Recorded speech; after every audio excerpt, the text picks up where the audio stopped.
Hello guys, welcome back onto the channel. So the Ford Supervan 3 is one of the brand new cars in the game, and I had tested in A-Class and I didn't find it particularly good. I mean, it has very good cornering speed and cornering ability, but aside from that, it's nothing special. And then one of these days I was racing online and I got beaten pretty bad by one of these cars in S2 class nonetheless. And that got me wondering what the hell is going on with this car, until I tried it out for myself and oh my god, this car is so ridiculous. And it's one of those things that I can associate Forza Horizon with.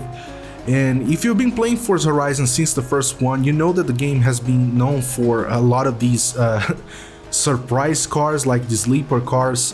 And Forza Horizon 3 in special was one of those games that was filled to the brim with this sort of cars. But unfortunately with Forza Horizon 4, they kind of nerfed a lot of these cars. A lot of the cars that used to be very good and very fun to drive in Forza Horizon 3 turned out that they're not that good anymore in Forza Horizon 4. And one of the biggest examples is the Honda S2000. That car used to be a beast, I think, in A-Class in Forza Horizon 3, and these days it's not that good anymore.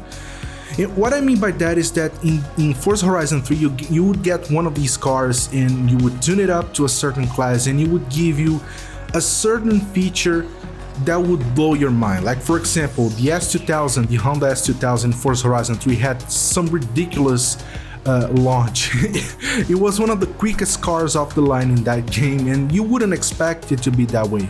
And this Ford Supervan 3 is one of those cars. It's one of those cars that are really fun to drive. It's not easy to drive, it's very difficult to be honest, but it's so quick that it's so fun to drive because it's a gamble.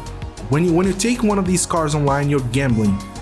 You have no idea who you're up against and you have no idea whether or not you're gonna be able to take the most out of the car given its limitations. And the limitations of this car is obviously cornering ability and top speed. But when you're talking about launch and acceleration, there are very few cars in S2 class that can match it. And as you're gonna see in these videos, I'm doing them in order, by the way. So the first race you're watching is me trying the car out for the first time. I just downloaded the tune setup in S2 class and I hadn't even tested it out like I usually do. I just went straight to the online mode and made my first test run there. And as you can see, the first race is a bit all over the place. I'm having trouble keeping the car under control. I don't know how far I can push the car.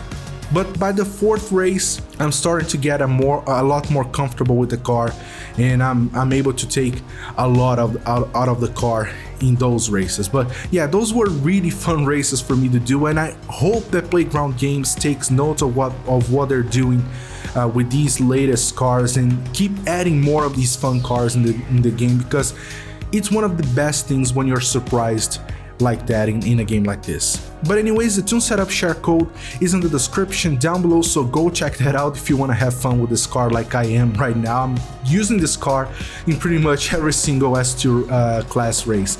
And one thing that I almost forgot to mention, don't take this car in the rain or wet conditions because it's not well suited for those conditions. So keep it on the dry condition, don't take it on the snow either, and that's where you're gonna have the most fun with this car.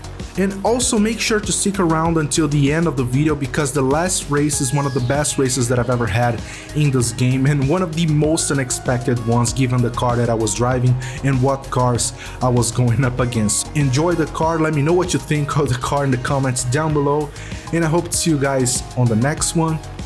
Bye.